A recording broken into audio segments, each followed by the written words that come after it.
Hi, good afternoon. നമുക്കൊരു ചീരത്തോരൻ എങ്ങനെയാണ് ഉണ്ടാക്കുന്നത് നോക്കാം. ഇതിന് ആവശ്യമുള്ള സാധനങ്ങൾ: കുറച്ച് ചെറിയ ഉള്ളി അരിഞ്ഞെടുത്തിട്ടുണ്ട്, 3 വറ്റൽമുളക്, കുറച്ച് കറിവേപ്പില, ചീര, കുറച്ച് പരിപ്പ്. ആദ്യം നമുക്കിത് എങ്ങനെയാണ് ഉണ്ടാക്കുന്നത് നോക്കാം. അതിനുവേണ്ടി ഒരു ചട്ടി അടുപ്പത്ത് വെച്ചിട്ടുണ്ട്. അതിലേക്ക് കുറച്ച് വെളിച്ചെണ്ണ ഒഴിച്ചു കൊടുക്കുക.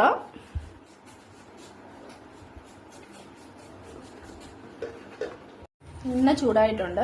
നമുക്കിനി കടുക് ഇട്ട് കൊടുക്കാം. ഞാനിവിടെ കടുകും കുറച്ച് അരിയും ഇട്ട് കൊടുക്കുന്നുണ്ട്. കടുക് ഇട്ട് കൊടുക്കാം.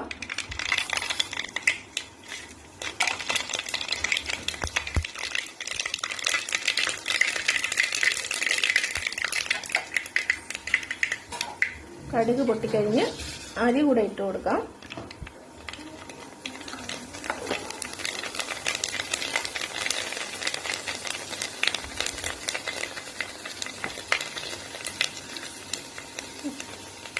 വറ്റൽമുളക് ഇട്ട് കൊടുക്കാം.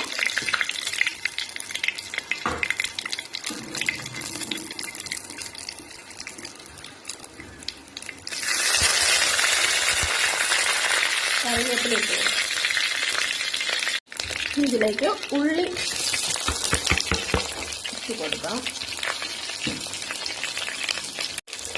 ഉള്ളി നന്നായി ഇളക്കി കൊടുക്കാം. നന്നായി വാടി വരട്ടെ. എന്നിട്ട് നമുക്ക് പരിപ്പ് കഴുകി ചേർത്ത് കൊടുക്കണം. അങ്ങനെ ഉള്ളി വാടി നമുക്കിനി പരിപ്പ് ചേർത്ത് കൊടുക്കാം. പരിപ്പ് നന്നായിട്ട് കഴുകി കുറച്ച് വെള്ളവും വേവാനുള്ള വെള്ളവും കൂടി ചേർത്ത് കൊടുക്കാം. ആവശ്യത്തിന് വെള്ളവും ചേർത്ത് പരിപ്പ് വേവാൻ വെച്ചു.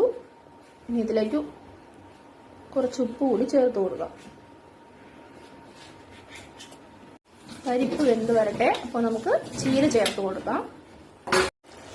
പരിപ്പ് വെന്ത് വരട്ടെ. അപ്പോൾ നമുക്ക് ഇതിലേക്കുള്ള അരപ്പ് തയ്യാറാക്കാം. ഞാനിവിടെ ഒരു മിക്സിയുടെ ജാറിൽ കുറച്ച് തേങ്ങ, 4 അല്ലി വെളുത്തുള്ളി, 1/4 ടീസ്പൂൺ മഞ്ഞൾപ്പൊടി, 6 കാന്താരി മുളക്, കുറച്ച് കറിവേപ്പില, 1/4 ടീസ്പൂൺ നല്ല ജീരകം എന്നിവ എടുത്തിട്ടുണ്ട്. നമുക്കിതൊന്ന് ചെറുതായി അരച്ചെടുക്കാം. അരപ്പ് റെഡിയായിട്ടുണ്ട്. പരിപ്പും ഏകദേശം വെന്തിട്ടുണ്ട്. നമുക്കിനി ഇതിലേക്ക് ചീര ചേർത്ത് കൊടുക്കാം. നമ്മൾ ചീര ചേർത്ത് കൊടുത്തിട്ടുണ്ട്. നമുക്കിനി ഇതൊന്ന് ഇളക്കി യോജിപ്പിക്കാം.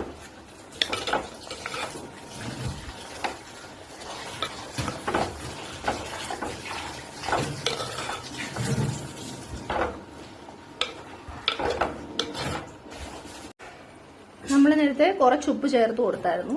കുറച്ച് ഉപ്പ് കൂടെ ചേർത്ത് ഒന്നുകൂടെ ഇളക്കി യോജിപ്പിക്കുക. ചീര കുറച്ചൊന്ന് വാടട്ടെ.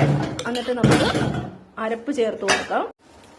ഇനി നമുക്ക് അരപ്പ് ചേർത്ത് കൊടുക്കാം.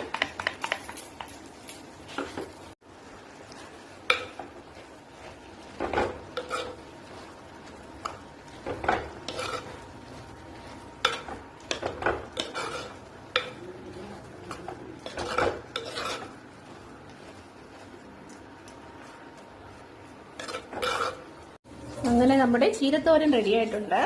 എല്ലാവരും ട്രൈ ചെയ്ത് നോക്കണം. സൂപ്പർ ടേസ്റ്റ് ആണ്.